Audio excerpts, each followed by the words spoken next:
Pra një pjesë e kanalit të Iberlepencët është dëmtuar nga një shpërthim i detonuar.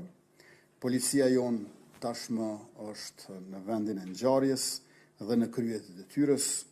Furnizimi me ujë të pijes është ndërprerë përkohësisht, sipas edhe lajmërimeve e njoftimeve nga Kompania Regionale e Ujësillësit Mitrovica. Ashtu, sfundi gjatë vizitës në Podojev, keni deklaruar që ky është sulm kriminal dhe terrorist, i cili ka synuar që ta dëmtoj infrastrukturën tonë kritike, mbase edhe më të rëndësishme që kemi, dhe padyshim që ishte tentativë e rrezikimit të furnizimit me energji elektrike dhe ujë në vendin tonë. Nuk ka qenë më i sigurt po ashtu edhe bondat të cilat kanë qenë.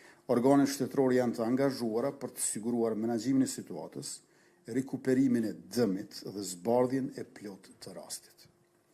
Sulmi është kryer nga profesionist, është sulmi i radhës, kriminal e terrorist, që ne besojmë se vjen nga bandat e dirigjuara dhe të orkestruara nga Serbia, e cila ka edhe interesin, edhe gatishmërinë, edhe aftësinë për të shkaktuar sulme e dëmtime të këtilla, në rastin konkret duke përdorur një sasi të madhe të eksplozivit në një nyje kyçe ku riparimi është i vështirë.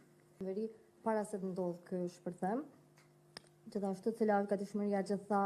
Nëse dëmi nuk riparohet, atëherë një pjesë e Kosovës rrezikon të mbetet pa energji elektrike që në mëngjes. Disa qytete dhe një pjesë e Prishtinës, kryeqytetit, rrezikojnë të mbeten pa ujë të pishëm. Tani nuk ekzistojë më në veri. Po ashtu keni thonë që veriu kur s'ka qenë më i sigurt, a vazhdoni të jeni